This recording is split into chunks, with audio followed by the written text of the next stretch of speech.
నమస్తే, welcome to mega 9 TV. నేను సిరాజ్.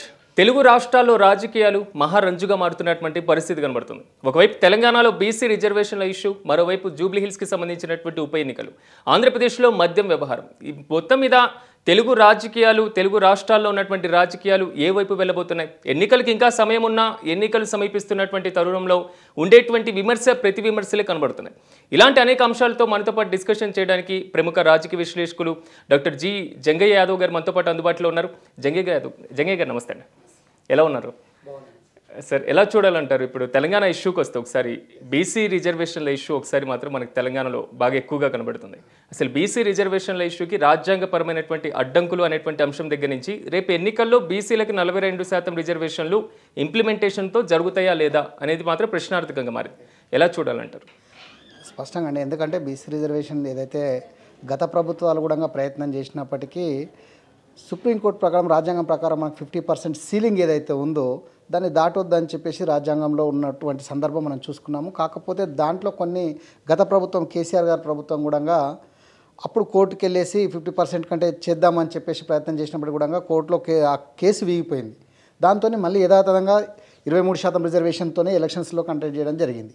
కానీ రేవంత్ రెడ్డి గారు ఏదైతే కామారెడ్డి బీసీ డిక్లరేషన్ అనౌన్స్ చేస్తూ రాజకీయాల కోసం అని చెప్పేసి బీసీలని ఏదో చేస్తామని చెప్పారు. కానీ వారు వచ్చిన 2 సంవత్సరాల తర్వాత, ఇప్పుడు దాదాపు 22 నెలల కాల వ్యవధి అయిపోయినప్పటికీ రీసెంట్లీ చేసేసి ఆర్డినెన్స్ అని చెప్పేసి, జీవో అని చెప్పేసి, డెడికేషన్ కమిటీ అని చెప్పేసి ఇట్లా కాలయాపన చేస్తూ క్లైమాక్స్గా తీసుకొచ్చారు. కానీ అయినప్పుడు కూడా హైకోర్టు కూడా మనకు వాయిదా ఇవ్వడం జరిగింది. ఇది సుప్రీంకోర్టు దాకా కూడా కొన్ని వెళ్ళడం జరిగింది. ఇలాంటి సందర్భంలో నిజానికి కూడా బీసీ రిజర్వేషన్స్ వచ్చినట్టయితే ప్రతి ఒక్కరు కూడా తృప్తిగా ఉంటారు. ఎందుకంటే బీసీలు అణగారిన వర్గాల రాజకీయంగా అధికారం వచ్చినప్పుడే ప్రతి దాంట్లో కూడా అభివృద్ధి చెందడానికి అవకాశం ఉంటుంది. కానీ విద్యా, ఉద్యోగాలు, స్థానిక ఎలక్షన్స్లో కూడా ఇస్తే బాగుంటుంది. కానీ రేవంత్ రెడ్డి గారు మొన్న పెట్టినటువంటి సందర్భం చూస్తే ఓన్లీ స్థానిక సంస్థల ఎన్నికల కోసం మాత్రమే రిజర్వేషన్ అని చెప్పేసి చెప్పడం జరిగింది, 42%. దీన్ని విద్యా ఉద్యోగాలలో ఎక్కడ కూడా చేయలేదు. దానివలన ఈరోజు ఏమవుతుందంటే ఓన్లీ స్థానిక సంస్థలకే ఇది పరిమితమా, విద్యా ఉద్యోగాల్లో ఈ అవకాశం లేదా అని చెప్పేసి ఈరోజు బీసీ సంఘాలు అన్నీ కూడా ఏకమై పార్టీలకు అతీతంగా ప్రతి ఒక్కరు కూడా ఇదే రేవంత్ రెడ్డి గారిని మనం తీసుకున్నట్లయితే ఢిల్లీలో వెళ్ళేసి జంతర్ మంతర్ వద్ద బీసీల ధర్నా కోసం ధర్నా చేయడం జరిగింది. కానీ పార్లమెంట్లో ఇదే రాహుల్ గాంధీ గారు ఎందుకు చేయట్లేదు? దీని మీద ఎందుకు ఎంపీలు సపోర్ట్ చేయట్లేదు? అంటే ఇక్కడ రాష్ట్ర ప్రభుత్వం ఒక రకంగా చేస్తుంటే కేంద్ర ప్రభుత్వం ఇంకొక రకంగా ఉంది. అంటే వీళ్ళు ఎంతసేపు బీజేపీ అడ్డం కాదు, మేము బీజేపీ అనుబంధంగా ఉంది అని చెప్తుంది. అదేవిధంగా కాంగ్రెస్ సపోర్ట్ చేస్తున్నామంటున్నారు, టీఆర్ఎస్ సపోర్ట్ చేస్తున్న ప్రతి పార్టీ కూడా రాజకీయంగా మాత్రం ప్రతి ఒక్కరు కూడా మేము బీసీలకు సపోర్ట్ చేస్తున్నాము, ఎవరికి వ్యతిరేకం కాదు, రిజర్వేషన్లకు మేము అందరం అనుకూలమే అంటున్నారు. కానీ ఎందుకు బీసీ మరి బిల్లు ఆమోదం కావట్లేదు? ఇక్కడ ఉన్నటువంటి సందర్భం మనం స్పెసిఫిక్గా తీసుకున్నట్లయితే అసెంబ్లీలో ఆమోదం తెలిపినటువంటి పార్టీలు కేంద్రంలో ఎందుకు ఆమోదం తెలపట్లేదు, పార్లమెంట్లో ఎందుకు సపోర్ట్ చేయట్లేదు? ఇక్కడ మనం చూసుకున్నట్లయితే ప్రతి పార్టీ కూడా మన ధర్నాకు బంద్కు పిలిపించారు. కానీ బంధువులు అందరూ కూడా పాల్గొన్నప్పుడు మరి ఈరోజు ఎందుకు దాన్ని సపోర్ట్ చేయలేకపోయినారు? ఎందుకు వీగిపోతుంది? కోట్ల చుట్టూ ఎందుకు తిరుగుతున్నారు? ఎవరు ఈ కోట్లలో కేసులు వేయిస్తున్నారు? ఎవరి కోసం, ఎవరి స్వార్థం కోసము బీసీలని ఎంతసేపు ఎలక్షన్లలో మాత్రమే వాడుకోవడానికి మాత్రమే యూజ్ చేసుకుంటున్నారు. కానీ నిజంగా రాజ్యాధికారం ఇవ్వాలనే ఒక ఆకాంక్ష కానీ ఆలోచన విధానం కానీ ఏ పార్టీ కన్నా ఉందా? ఉన్న పార్టీలు అయితే ఈరోజు ఎందుకు ఇంత దిగజారుగా చేస్తున్నాయి? రాజకీయాలు చేస్తున్నారు తప్ప నిజంగా కూడా బీసీల మీద ప్రేమ లేదు. నిజంగా బీసీల మీద ప్రేమ ఉన్నట్లయితే ఈరోజు ఈ బీసీలకు ఈ పరిస్థితి కాదు. ఎంతసేపు బీసీ అంటే బ్యాక్వర్డ్ క్లాస్ అంటున్నారు, కానీ అది బ్యాక్వర్డ్ క్లాస్ కాదు. బ్యాక్వర్డ్ అని చెప్పేసి ఏదైతే మీరు వెనుకబడేసిన తరగతులు కానీ వెనుకబడిన తరగతి కాదు. ఇదే అగ్రవర్ణాలు ఏవైతే ఉన్నాయో ఈ అగ్రవర్ణాల వలన ఈరోజు ఈ దుస్థితి ఏర్పడింది. కావున దయచేసి ప్రతి ఒక్క బీసీ కూడా ఈ రోజు కాకపోతే ఇంకే రోజు అని చెప్పేసి ఉద్యమించి బాటన చేసినటువంటి సందర్భాలు ఈ రోజు కూడా జరుగుతున్న ధర్నాలు మనం చూసాము. ఈ రోజు ఇందిరా పార్క్ వద్ద జరుగుతున్నటువంటి ధర్నా కూడా మనం చూస్తున్నాం. ఎంతసేపు 42% అని చెప్తున్నారు, కోర్టులో ఉండేసరికి మాత్రం మేము పార్టీ పరంగా ఇస్తామని కొన్ని పార్టీలు చెప్తున్నాయి. ఇదే టీఆర్ఎస్ పార్టీ మేము 52% ఇచ్చినామో పార్టీ పరంగా, మీరు 42 ఇచ్చినా గొప్పేంది అని చెప్పేసి వాళ్ళు అంటే ఒకరి మీద ప్రతిపక్షాలు విమర్శించుకుంటున్నాయి తప్ప రాజకీయం చేసుకుంటున్నాయి. కానీ బీసీల మీద కానీ లేకపోతే మీరు ఉన్నటువంటి జనాల మీద కానీ ఎలాంటి మమకారం లేదని చెప్పి ఈ పార్టీలకు మాత్రం స్పష్టంగా చెప్పొచ్చు. కానీ బీసీ బిల్లుకు ఖచ్చితంగా సపోర్ట్ చేయాల్సిందే, దేశవ్యాప్తంగా ఇది జరుగుతుంది అని చెప్పేసి ప్రతి ఒక్కరు కూడా చెప్పొచ్చు. సరే, ఇక్కడ నాకు అర్థం కాని ఇష్యూ ఏంటంటే అసలు బీసీ రిజర్వేషన్లకు సంబంధించి ఇంప్లిమెంటేషన్ అన్ని పార్టీలు స్వాగతిస్తున్నాయి. బీజేపీ, బీఆర్ఎస్, అదేవిధంగా కాంగ్రెస్ పార్టీ, అధికారంలో ఉన్నటువంటి పార్టీలు, ప్రతిపక్షంలో ఉన్నటువంటి పార్టీలు. రీసెంట్గా బంద్ చూస్తే అది ఒక ఏకగ్రీవమైనటువంటి బందా అనేటువంటి క్వశ్చన్ కూడా వస్తుంది. ఎందుకు అడ్డుకోనేటువంటి సిచ్యువేషన్ రాజ్యాంగంలో ఉన్నప్పుడు మిగిలిన పార్టీలన్నీ కూడా ఆమోదించడం ఎందుకు? ఇక్కడ ఒకటే విషయం అండి, ఏంటంటే ఎవరికి వాళ్ళు బీసీల మీద మా ప్రేమ ఏదో ఉంది అని చెప్పుకోవడానికి మేకవన్య పులిలాగా ఈ పార్టీలు ప్రయత్నం చేస్తున్నాయి తప్ప నిజంగా ప్రేమతోనో లేకపోతే బీసీల మీద మమకారంతోనో చేయడం కాదు. బీసీల ఓట్ల కోసము గద్దెనెక్కడానికి బీసీలని ఎంతసేపు కూలీలుగా మాత్రమే వాడుతున్నారు తప్ప వాళ్ళని కూర్చోబెట్టి రాజుగా చేసేటువంటి ఆలోచన ఏ పార్టీకి కూడా ఇక్కడ కనపడట్లేదు. మీరు ఏదైతే గతం నుంచి తీసుకున్నా కానీ తరతరాల నుంచి పల్లకి మోసే జీతగాళ్ళలాగానే వాడుతున్నారు కానీ ఏనాడు కూడా పల్లకిలో కూర్చోబెట్టేటువంటి వాళ్ళలో చూడట్లేదు. ఇంతసేపు బీసీలు ఆశించే స్థాయిలో కాకుండా శాసించే స్థాయిలో కాకుండా ఎంతసేపు ఆశించే స్థాయిలో ఎప్పుడు అడుక్కోవాలి, ఎప్పుడు పైన అప్పర్ హ్యాండ్ ఉండొద్దు అనే ఒక ఆలోచన విధానంతో ఆల్ పార్టీస్ ఆ విధంగానే ఉన్నాయి. అదే కులంతో పోతున్నాయి కనుక ఈరోజు ఈయన పోతే ఆయన పోతే అంటే కొత్త సీసాలో పాత సారా. ఎక్కడికక్కడ ఏ పార్టీ అయినా కానీ బీసీలని ఓట్ల కోసమే వాడుకుంటున్నారు తప్ప నిజంగా కూడా వాళ్ళ మీద ఎక్కడ కూడా ప్రేమ లేదని మాత్రం మనం స్పష్టంగా చెప్పొచ్చు. గతంలో తీసుకున్న ఇది ఇందు లేదు అందు సందేహం వలదు, ఎందెందు వెతికినా అందందే అన్నట్టు ఏ పార్టీ చేసినా కానీ బీసీలను వాడుకొని వదిలేస్తున్నారు, ఓట్లు దండుకుంటున్నారు, ఆ గద్దెనెక్కుతున్నారు, అధికారం అనుభవిస్తున్నారు, వాళ్ళ సీట్లు అనుభవిస్తున్నారు, వాళ్ళ కుటుంబాలు బాగుపడుతున్నాయి, వాళ్ళ బంధుగణం బాగుపడుతుంది తప్ప బీసీలు మాత్రం ఎక్కడేసిన గొంగలు అక్కడ అన్నట్టునే ఉంది. వాళ్ళ జీవితాలు కూడా అదే విధంగా ఉన్నాయి. ఆర్థికంగా కానీ సామాజికంగా కానీ విద్యాపరంగా కానీ ఉద్యోగపరంగా కానీ ఎక్కడ కూడా అభివృద్ధి అనేది వాళ్ళ ఇంటా ఉంటే కనపడట్లేదని మనం స్పష్టంగా చెప్పొచ్చు. అందుకని జీవితాలు మారలేదు, ఇంకా మారవేమో, కనీసం ఈ 42% వస్తేనన్నా మారుతాయని చెప్పేసి కోటి ఆశలతో ఎదురు చూస్తున్న బీసీ సామాజిక వర్గాన్ని కనీసం ఇప్పుడైనా అర్థం చేసుకొని మేలుకొని ఒక్కతాటిపైకి వచ్చినందుకు అభినందించాల్సిన అంశం మనం ఇక్కడ. ఇంకోటి కూడా బీఆర్ఎస్ పార్టీ, కాంగ్రెస్ పార్టీ ప్రతిపక్ష అధికార పక్షాలు రాష్ట్రంలో ఓకే బీసీ రిజర్వేషన్ల ఇంప్లిమెంటేషన్ కేంద్రానికి వెళ్ళింది. కేంద్రంలో 9వ షెడ్యూల్లో పెడితే ఇంత సమస్య ఉండేది కాదు. కానీ బీజేపీ చెప్తున్నటువంటి వర్షన్ ముస్లిం రిజర్వేషన్లు దాంట్లో కలిసినాయి అని. అసలు దీంట్లో ఈ వ్యవహారానికి సంబంధించి అందరికీ క్వశ్చన్ మార్క్ ఏంటంటే ఏ రిజర్వేషన్లు దీంట్లో కలిసినాయి, ఎందుకు దీన్ని బీజేపీ అడ్డుకుంటుంది, బీజేపీ వ్యతిరేకిస్తుంది అనేది. బీజేపీ కూడా ఎంతసేపు అంటే కపట నాటకం ఆడుతుందని చెప్పాలి. ఇక్కడ నిజంగా కూడా వడ్డించేవాడు మనవాడు అయినప్పుడు ఏ బంతిలో కూర్చున్నా వడ్డన వస్తుంది. కానీ ఎంతసేపు ముస్లింలను బూచిగా చూపించేసి ఇప్పటికే ఆల్రెడీ 2.5% జనాభా అంటే మనకు జనాభాలో 2.5% ఉన్నటువంటి ముస్లిం జనాభాకు దాదాపు 10% అంటే మిగతా వాళ్ళందరినీ కలుపుకుంటే ఒక 10% రిజర్వేషన్స్ ఆల్రెడీ వాళ్ళకి ఇస్తున్నాం మనం. అయినప్పటికీ కూడా ఇంకా బీసీలలో ఏదో కలపాలి, వాళ్ళని తీసుకొచ్చేసి బీసీలలో యాడ్ చేయాలని చెప్పేసి బీజేపీ లేనిపోని గందరగోళం క్రియేట్ చేసేసి తప్పించుకొని తిరుగుతుంది తప్ప నిజానికి కూడా ఇచ్చే ఉద్దేశం ఉన్నట్లయితే ఖచ్చితంగా బీసీ ఏదైతే కేంద్రంలో ఇప్పుడు మనకు రాష్ట్ర అసెంబ్లీలో ఏకగ్రీవ తీర్మానం చేసినటువంటి ఎమ్మెల్యేలు దీన్ని పంపించినప్పుడు ఎంపీలు ఎందుకు సపోర్ట్ చేయలేకపోతున్నారు? ఇక్కడ కాంగ్రెస్ పార్టీ ఉంది, అక్కడ బీజేపీ ఉంది. కానీ ఈరోజు ఎమ్మెల్యేలు ఇదే బీజేపీ ఎమ్మెల్యేలు 8 మంది ఈరోజు మనకు సపోర్ట్ చేసిన సందర్భంలో సెంట్రల్లో ఎందుకు సపోర్ట్ చేయలేకపోతున్నారు? ఇదే అంటే ఇక్కడ కేంద్ర మంత్రి గారు కానివ్వండి ఎవరు కూడా మాట్లాడలేకపోతున్నారు. ఎంతసేపు ఏంటంటే ధర్నాలు కానీ రస్తారోకోలకు మాత్రం మేము కూడా సపోర్ట్ చేస్తున్నాము అంటున్నారు. కానీ నిజంగా మీరు సపోర్ట్ చేయాల్సిన అవసరం ఏముంది? నిజంగా కూడా రాజ్యాంగం మీ చేతిలో ఉన్నటువంటి అంశమే కదా, మీరు సవరించవచ్చు కదా. 9వ షెడ్యూల్ని సవరించేసి దాన్ని ఇన్వాల్వ్ చేసేస్తే మీకు కూడా ఒక మంచి పేరు ఉంటుంది కదా. నిజంగా బీసీలకు న్యాయం చేసిన వాళ్ళు అవుతారు కదా. ఇదే నరేంద్ర మోడీ గారు నేను బీసీ అని చెప్తున్నారు కదా నరేంద్ర మోడీ గారు. మరి మీరు బీసీ అయినప్పుడు బీసీలకు మీరు కాకపోతే ఇంకొకరు ఇస్తారు? గతంలో మీరు అన్నట్లు ఇంతకుముందు వేరే మంత్రులు ఉన్నారు, వేరే ప్రధానమంత్రులు ఉన్నారు, వాళ్ళని మనం అడుక్కున్నాం. కానీ ఈరోజు మీరన్నే చేయొచ్చు కదా, చరిత్రను తిరగరాయొచ్చు కదా. ఎందుకు మీరు చేయలేకపోతున్నారు? అంటే మీరు అధికారం అనుభవించడానికి మాత్రం బీసీ కార్డు పనికి వస్తుంది, ఆ బీసీలకు ఇదే అధికారాలు ఇవ్వడానికి మాత్రం మీకు చేయొస్తలేదు. అంటే ఎక్కడికక్కడ కూడా మీరు ఎంతసేపు పార్టీ పబ్బం గడుపుకోవాలా, లేకపోతే పార్టీని పేరు పొందించుకోవాలా, లేదంటే బీసీలను వాడుకోవాలా అని చెప్పేసి అందరిలాగానే మీరు ఆలోచిస్తారు. కేంద్రమైనా కానీ రాష్ట్రమైనా కానీ ఏ పార్టీలో కూడా మనం నమ్మేటువంటి పరిస్థితి లేదు కనుక ఖచ్చితంగా ఈ 42% రిజర్వేషన్ ఏదైతే తెర మీదకి వచ్చిందో దీన్ని ఖచ్చితంగా సాధించే వరకు దేశవ్యాప్తంగా ఉధృతంగా సమ్మె చేసైనా సరే సాధించుకోవాల్సిన అవసరం బీసీల మీద ఉంది, బీసీ భుజస్కంధాల మీద ఉంది.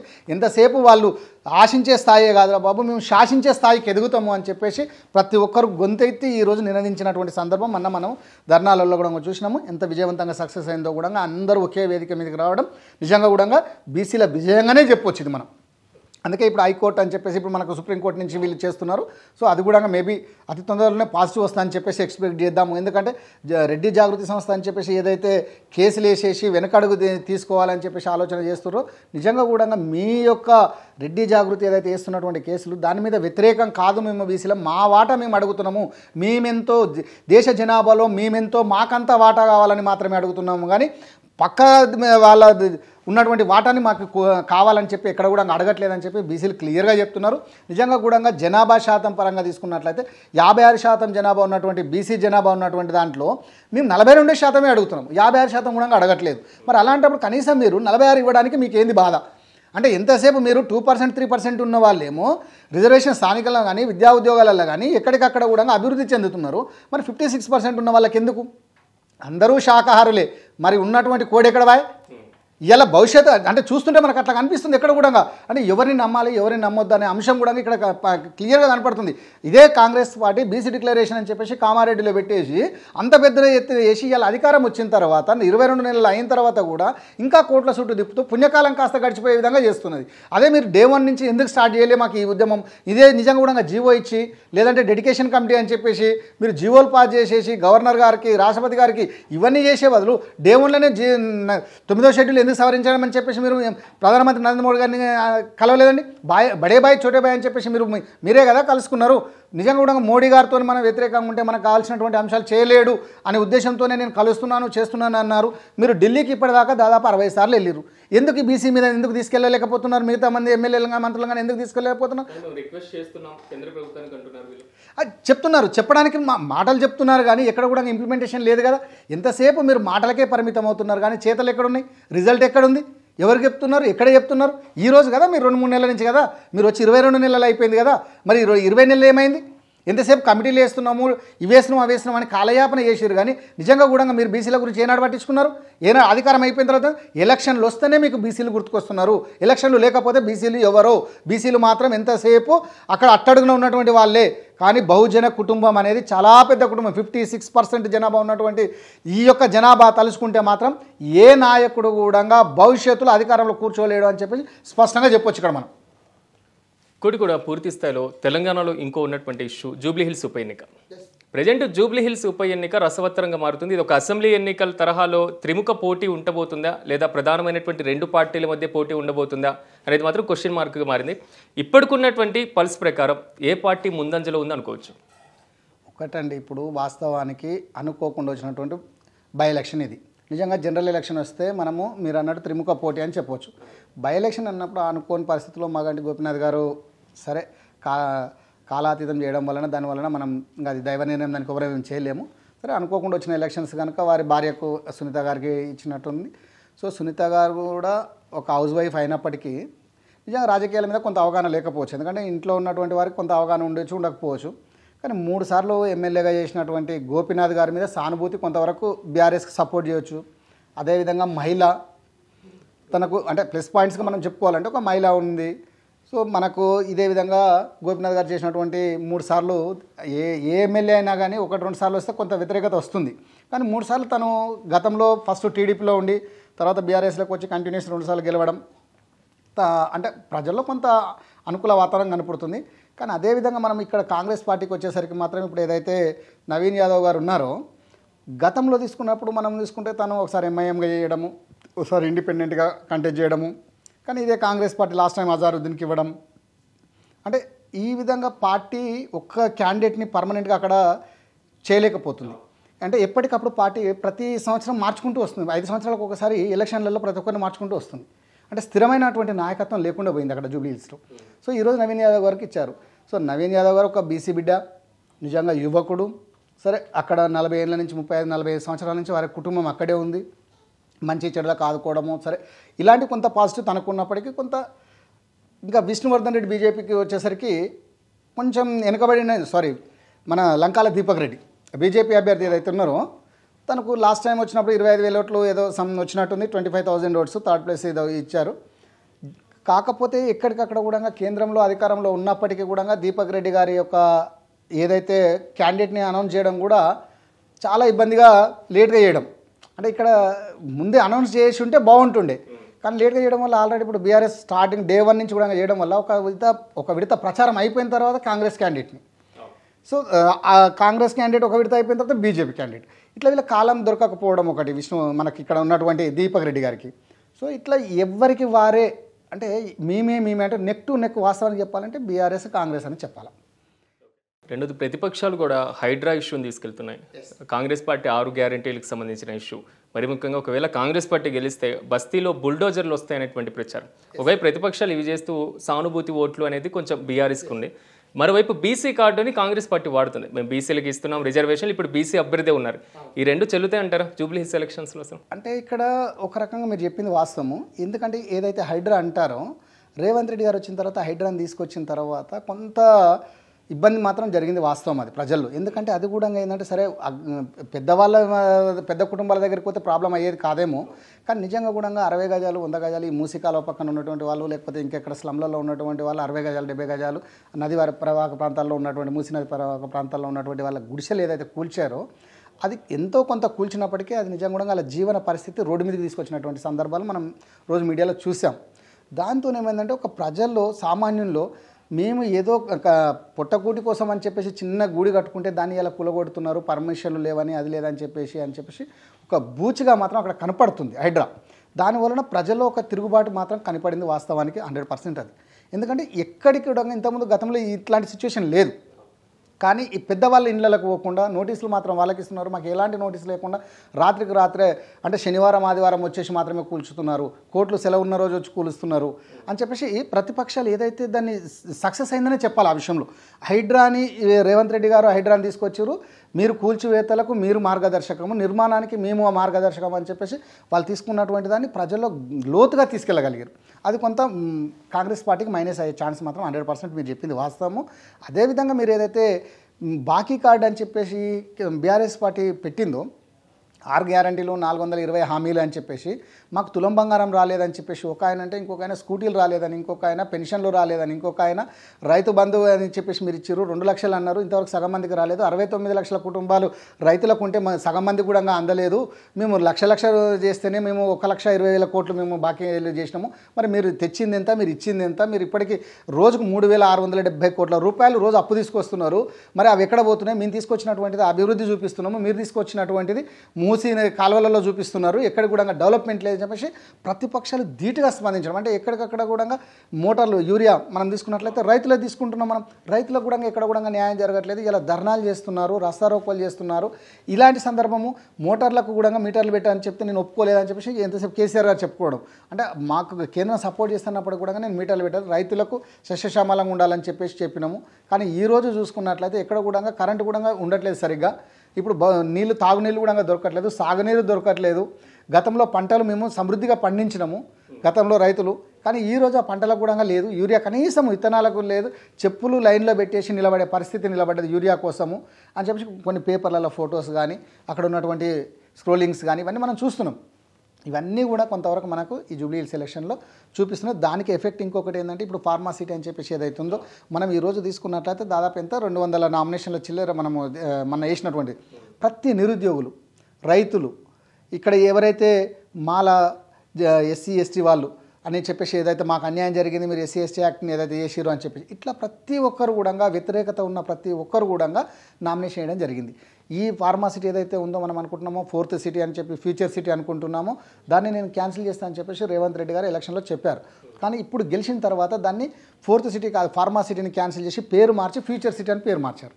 సో ఇలా ఫ్యూచర్ సిటీ అని మీరు చెప్తున్నారు, మరి ఆ రోజు ఫార్మాసిటీ ఉంది అది క్యాన్సిల్ చేస్తున్నారు కదా, ఇలా రైతులు మేము ఆ రోజు మిమ్మల్ని నమ్మి మేము ఓట్లు వేసినాం కదా, ఈరోజు మళ్ళీ మీరు కూడా అదే పని చేస్తున్నారు అని చెప్పేసి మొన్న దాదాపు 300-400 మంది వచ్చేసి ధర్నా చేసేసి నామినేషన్ వేసి వెళ్ళారు.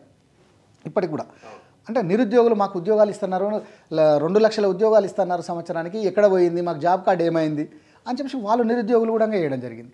ఇట్లా ప్రతి ఒక్కరు కూడా త్రిపుర రైతులు RRR రీజనల్ రింగ్ రోడ్ వాళ్ళు మాకు కూడా రావట్లేదు, ఇంకా మాకు పెన్షన్ ఏవి రాలేదని చెప్పి వాళ్ళు ఇప్పుడు ఉద్యోగస్తులు కూడా ఇట్లా ప్రతి ఒక్కరు ఏ ఒక్క వర్గమైనా అంటే ప్రభుత్వం ఇచ్చినటువంటి హామీలు మీరు ఇచ్చినటువంటి మేనిఫెస్టోలో పెట్టిన అంశాలు కానీ ఇచ్చినటువంటి హామీలు కానీ మీరు ఏది ఫుల్ఫిల్ చేయలేకపోయారు, మాకు ఇచ్చిన మాట ఏమైంది, మాకు ఇస్తున్నటువంటి మీ కమిట్మెంట్ ఏమైంది, దీన్ని మీరు ఫెయిల్ అయ్యారు కనుక మేము నామినేషన్ రూపంలో తెలియజేస్తున్నాము అని చెప్పేసి ఈరోజు చాలామంది నామినేషన్లు వేయడం జరిగింది. అంటే ఇలాంటి అంశాలన్నీ కూడా ప్రజలు ఆలోచించాల్సిన అవసరం కూడా ఉంటుంది. ఎందుకంటే ప్రజలు ఈరోజు మీరు వేస్తున్నారు, ఓట్లు వేస్తాం మనం గెలిపిస్తాము, కానీ ఇప్పుడు వీళ్ళు ఎంతసేపు ఏమంటున్నారు, మీరు నిజంగా కూడా కాంగ్రెస్ పార్టీకి ఓటు వేసినట్లయితే మీరు హైడ్రాని సమర్థించినట్లే, మీరు రైతులకు ఇవ్వకపోయినా పర్వాలేదు, మేము బాగానే ఉన్నాము అని చెప్పినట్లే ఇండైరెక్ట్గా, అంటే సర్టిఫికేట్ ఇచ్చినట్టే.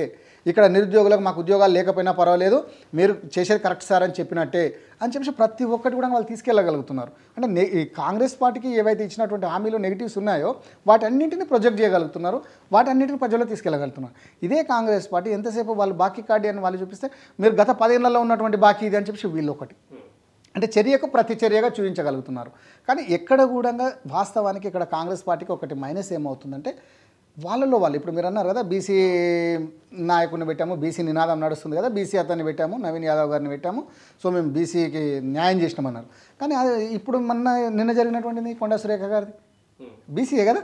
కొండా సురేఖ ఇంటి మీదకి పోలీసులను పంపిస్తారు, మంత్రి ఇంటి మీదకే మీరు పోలీసులను పంపిస్తారు, ఆడబిడ్డ, మరి అది ఎక్కడ పోయింది అని వాళ్ళు క్లియర్గా అనౌన్స్ చేస్తున్నారు. నిన్న కేటీఆర్ గారు మాట్లాడారు అనుకుంటా, ఒక మంత్రి అయి ఉండి కొండా సురేఖ గారు ఇంటి మీదకే మీరు పోలీసులను పంపించగలిగితే సామాన్యునికి రక్షణ ఏది అంటే? సో మీరు బీసీలని చెప్తున్నారు, చేసేది ఒకటి, చెప్పేది ఒకటి, ఇట్లా ఎక్కడికక్కడ కూడా పొంతన లేని సందర్భాలు కనపడుతున్నాయని వాళ్ళు ప్రతిపక్షాలు ఎంతసేపు గొంతెత్తి ప్రజల్లో గుండెల్లోకి తీసుకెళ్తున్నారు. వాళ్ళకి కొంత ప్లస్ అయ్యే ఛాన్సెస్ ఉంది, కానీ దాన్ని తిప్పికొట్టేటువంటి సామర్థ్యం ఈరోజు కాంగ్రెస్ పార్టీలో కుమ్ములాటలు తయారవుతున్నాయి, నాయకత్వ లోపం కనపడుతుంది ఇక్కడ స్పష్టంగా. ఇంకొక విషయం మీకు చెప్పాలంటే, ఎందుకంటే ఇప్పుడు అజారుద్దీన్ గారు మామూలుగా లాస్ట్ టైం చేశారు, కానీ అజారుద్దీన్ గారు చేసినప్పుడు దాదాపు 68,000 ఓట్లు వచ్చినాయి, కానీ ఒక 16,000 ఓట్లతో ఓడిపోయారు.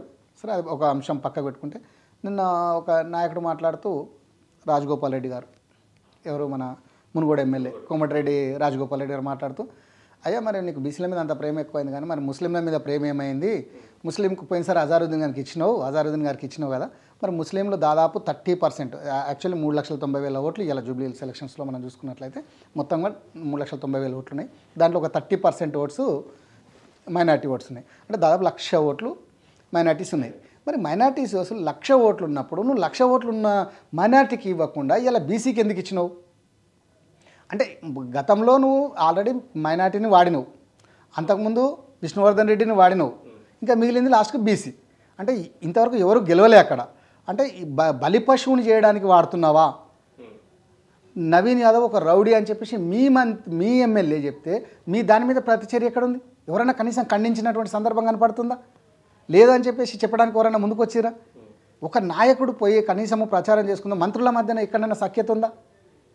పొంగులేటి శ్రీనివాసరెడ్డి అంటే కొండా సురేఖ అంటారు, తుమ్మల నాగేశ్వరరావుకు అక్కడ పొంగులేటికి లేదంటున్నారు, ఇక్కడికి వచ్చేసరికి కోమటిరెడ్డి రాజగోపాల్ రెడ్డి ఎంతసేపు మీకు అందరికి ఇంకా రేవంత్ రెడ్డి నేనే సీఎం అని చెప్తున్నారు, ఇక్కడ జగ్గారెడ్డి అంటే ఎవరికి వాళ్ళు సీట్లు చూసుకుంటున్నారు తప్ప ప్రజల యొక్క అభివృద్ధి కానీ సంక్షేమం కానీ రాష్ట్రాన్ని గురించి ఎవరైనా పట్టించుకున్నటువంటి సందర్భం, అంటే మేమున్నాము అని చెప్పుకునేటువంటి సందర్భం ఎక్కడ కూడా కనపడలేకపోతుందని ప్రతిపక్షాలు గట్టిగా చెప్పగలుగుతున్నాయి, ప్రజల్లోకి తీసుకెళ్ళగలుగుతున్నాయి.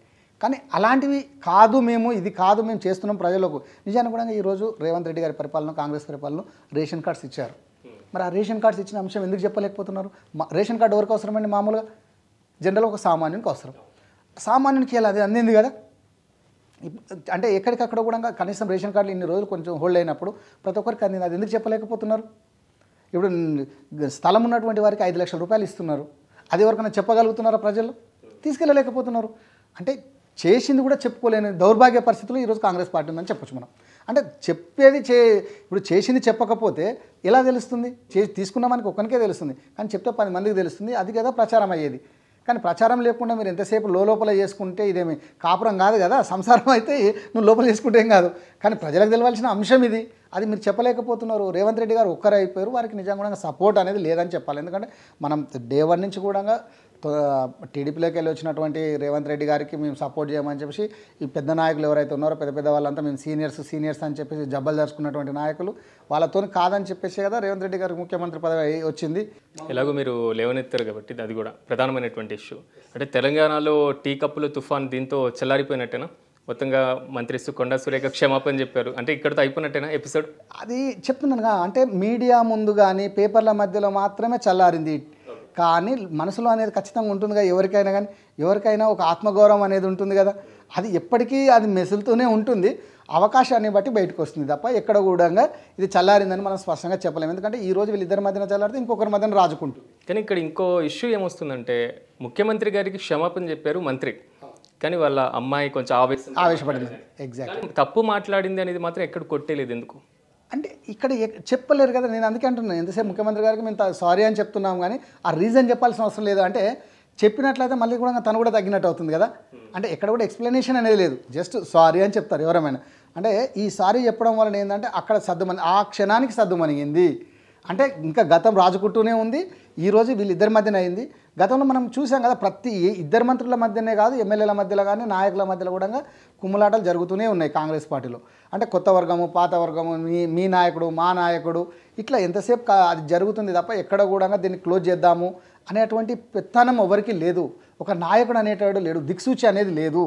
అంటే ఎవరైతే హోల్డ్ చేసేటువంటి నాయకత్వం ఉంటే మీరు అన్నట్టు ఇట్లాంటి ఒకసారి జరిగినప్పుడు ఒకసారి చర్యలు తీసుకొని ఉంటే ఖచ్చితంగా ఇంకొకటి చేయరు.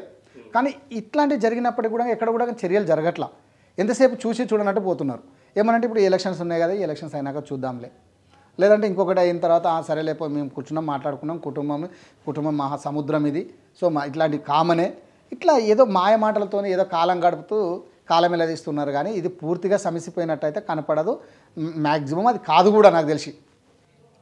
ఇంకోటి, ఎలాగో కాంగ్రెస్ పార్టీ ఇంటర్నల్ ఇష్యూ అయినప్పటికీ డీసీసీ అధ్యక్షులని నియమించడానికి సంబంధించి, అంటే వారి ఎన్నికకి సంబంధించి, అంటే రేవంత్ రెడ్డి గారు ముఖ్యమంత్రిగా ఉండి అంటే తన క్యాడర్ ఇంకొంచెం బలం పెంచుకోవడం కోసం ఏదైనా తన టీంని ఏర్పాటు చేసుకుంటున్నారు అనుకోవచ్చా డీసీసీ ఎంపీకి సంబంధించి? 100% కదా. ఎవరైనా ఒక నాయకుడు అనేవాడు ఖచ్చితంగా తనకంటూ ఒక టీం ఉండాలని ఖచ్చితంగా ఉంటాడు. ఈ 2 సంవత్సరాల కాల వ్యవధి నాకు తెలిసినంత వరకు ఆయన చేసిన పనే అది అని నేను అనుకుంటున్నాను. ఎందుకంటే తన వర్గాన్ని పెంచుకోవడానికి ఇప్పుడు గతంలో అంటే తను కొత్తగా వచ్చినప్పుడు ఆల్రెడీ కాంగ్రెస్ పార్టీ 100 సంవత్సరాల 130 సంవత్సరాల చరిత్ర ఉన్నటువంటి పార్టీకి గతంలో ఎప్పటి నుంచో చూస్తున్నాం మనం. అంటే వాళ్ళలో వాళ్ళకు ఒకటి ఎంత షీల్డ్ కవర్ రాజకీయాలు అని చెప్పేసి మనం అనుకుంటాం. అంటే ఢిల్లీ పెత్తనం నుంచి సాగుతున్నటువంటి పార్టీ. సో ఇలాంటివి ఏమి అయినా కానీ ఉన్నా కానీ నేను ఖచ్చితంగా ఇక్కడ స్ట్రాంగ్ ఉండాలి అనుకుంటే నాకంటే ఒక టీం ఉండాలా. నేను వచ్చింది వేరే పార్టీ నుండి, ఈరోజు కొత్తగా వచ్చినటువంటి వారు పాత వాళ్ళు చాలామంది సీనియర్స్ ఉన్నారు, వాళ్ళే ఆ రోజే అపోజ్ చేసారు ఎలా ఇస్తారు ముఖ్యమంత్రి పదవిని. అయినప్పటికీ కూడా సరే తన చాణక్య నీతి వలనో లేకపోతే ఆయన చేసినటువంటి ప్లానింగ్స్ పర్ఫెక్ట్గా చేసుకున్నాడు, సక్సెస్ అయ్యిండు.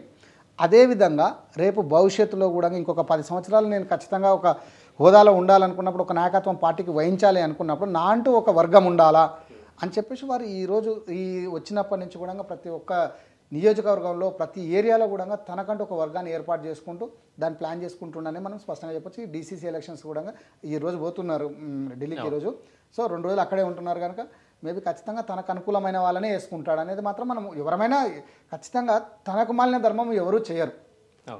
సో తన గురించి ఖచ్చితంగా తనకు ఎవరైతే వర్గం ఉన్నారో తను అనుకున్న వాళ్ళు, తను చెప్తే వినేవాళ్ళు, లేకపోతే రేపు భవిష్యత్తులో పనికొస్తారు అనుకున్న వాళ్ళని ఆయన రిక్రూట్ చేసుకుంటాడు, అక్కడి నుంచి ఆమోదం తెచ్చుకుంటాడు, తర్వాత వాళ్ళు డిసైడ్ చేసారని మాత్రం చెప్తాడు. అంటే చేసే తన అయినప్పటికీ కూడా చెప్పేది వాళ్ళ పేరు మాత్రం, ఎందుకంటే ఇక్కడ అపోజ్ కావద్దని చెప్పేసి. ఆ విధంగా రేవంత్ రెడ్డి గారు వాళ్ళ టీంని తయారు చేసుకుంటున్న మాత్రం మనం స్పష్టంగా చెప్పొచ్చు ఇక్కడ. ఇంకోటి, నిన్న ఆంధ్రప్రదేశ్ ఇష్యూలో ఒక రాజకీయంలో భాగంగా తెలంగాణ రాష్ట్ర రాజధాని ఇష్యూ అక్కడ నలుగుతున్నటువంటి పరిస్థితి. హైదరాబాద్ డెవలప్మెంట్ని చంద్రబాబు చేయలేదు, ఆ క్రెడిట్ అనేటువంటి ఇష్యూ అక్కడ లేదు. నెదురుమల్లి జనార్దన్ రెడ్డి శంకుస్థాపన చేసిన తర్వాత వచ్చినటువంటి ఇష్యూ అనేది అసలు మొత్తం మీద హైదరాబాద్ ఇష్యూకి సంబంధించి ఆంధ్ర పాలిటిక్స్లో ఇంకా నడవడానికి రీజన్స్ ఏమంటారు, ఎలా చూడాలి? ఇక్కడ ఒకటి, ఇప్పుడు జగన్ గారు కానివ్వండి, వైఎస్ జగన్ గారు కానివ్వండి, చంద్రబాబు గారు కానీ, ఇప్పుడు ఏదున్నా పార్టీలు మారినప్పటికీ కూడా వాళ్ళ అభివృద్ధి అనేది ఎక్కడ కూడా వాళ్ళకి కనపడట్లేదు. అంటే ఆంధ్రప్రదేశ్ ఏర్పడిన తర్వాత జగన్ గారు ఎంతసేపు వాళ్ళ మార్కు చూపించుకోవడానికి వాళ్ళ వంతు ప్రయత్నం చేశారు. కానీ చంద్రబాబు గారు ఇక్కడ నేను చేశాను, హైటెక్ సిటీని కట్టాను నేను, లేకపోతే ఇక్కడ హైదరాబాద్ నగరాన్ని మొత్తం నేనే చేశాను, మైక్రోసాఫ్ట్ తీసుకొచ్చింది నేనే, లేకపోతే ఆ రోజు లేనే లేదు, హైదరాబాద్ నగరమే లేదు అనే ఒక ఆలోచన విధానంతో చెప్పుకుంటూ వచ్చారు. సో కొంతవరకు అది నిజమైన నిర్మల్ జనార్దన్ రెడ్డి గారు స్టార్ట్ చేసినప్పుడు కూడా అట్లాంటివి ఎన్నో ఉన్నాయి, మరి ఎందుకు సక్సెస్ కాలేకపోయినాయి?